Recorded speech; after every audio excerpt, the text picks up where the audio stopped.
Slightly different train of thought. I'm leaving the Montgomerys for a moment. I did list some of the lifelong after effects of what was severe abuse. My mother's may have sounded extremely trivial. My father's, I don't think anyone would consider trivial. Poisoning, suffocation. I suspect the occasions he tried to drown me. I have a fear of baths. Neither my brother nor I ever learned to swim. We seem to have a fear of water. Well, being out of our depth in water. And of course, severe sexual abuse. Not just him either. Passed around. Anyway, I did list some of the effects, from OCD to agoraphobia to self-harm. I didn't say what form my self-harm took. I didn't know what self-harm was. I did think I'd gone mad. I used to claw chunks out of my face, basically. Which sounds incredible and horrible, and it was. And it was another reason I couldn't go outside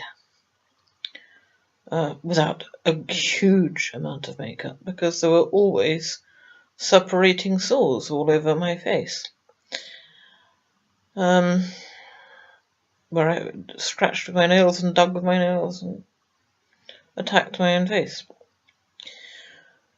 So the effects were as severe as the abuse. What I didn't mention, and it is documented now, I didn't know that either, of course. If you've been abused, you're likely to be attracted to abusers. There's no sense to it, but that's the way it goes. You sort of equate it with love. And all the partners I ever had, I'm not talking about one-night stands, I'm talking about partners people I actually cared about and who appeared to care about me, were abusive. The man I married was very violent. We'd been married 5 weeks when he put me in hospital.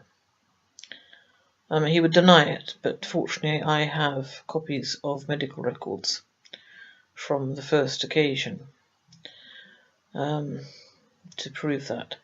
He actually took photographs of his handiwork. I very foolishly sent most of them to his mother, and he intercepted them, but I still have some. There was an occasion when he tried to throw me down the stairs. I think it was the same night he tried to strangle me. One night in particular, he was trying very hard to kill me, taking over where my father had left off. Dragging me up and down the carpet by my hair, which was long at the time. So I had carpet burns. You name it, basically. He would wake me from my sleep, drag me out of bed, and start beating me up. He would hide behind the door when I came in and attack me.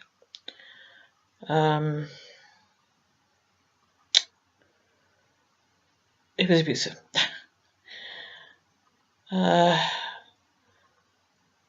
In the year 2000, which, funnily enough, was the year de Coakley their second alias de Coakley died, I had a girlfriend I was very much in love with.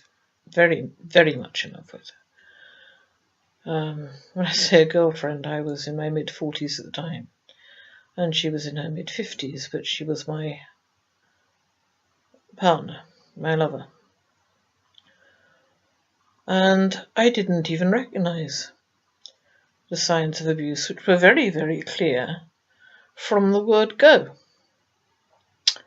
Getting a little bit explicit for a minute, she, right from the word go, would make numerous criticisms of my clitoris. It didn't seem to come up standard, apparently. And she would criticize my kissing. You might think this would put a total dampener on our love life. Funnily enough, again, it did not. It could spoil things right at the end. Anticlimax. But no, the passion was there, red hot passion. And of course, I loved her very much because she was so bloody abusive. And one time she came in, she did drink. You'd think I would have recognised that from the start, as a recovered alcoholic myself. Recovering AA would have it, but I don't agree much with AA. She had booze stacked all over the house. She had it in her. She was a lorry driver. She had it in her lorry. She had it in her car. She had booze everywhere. And she came in unexpectedly one afternoon, much sooner than I was expecting her. I was staying in her house. And wanted to go to the bedroom.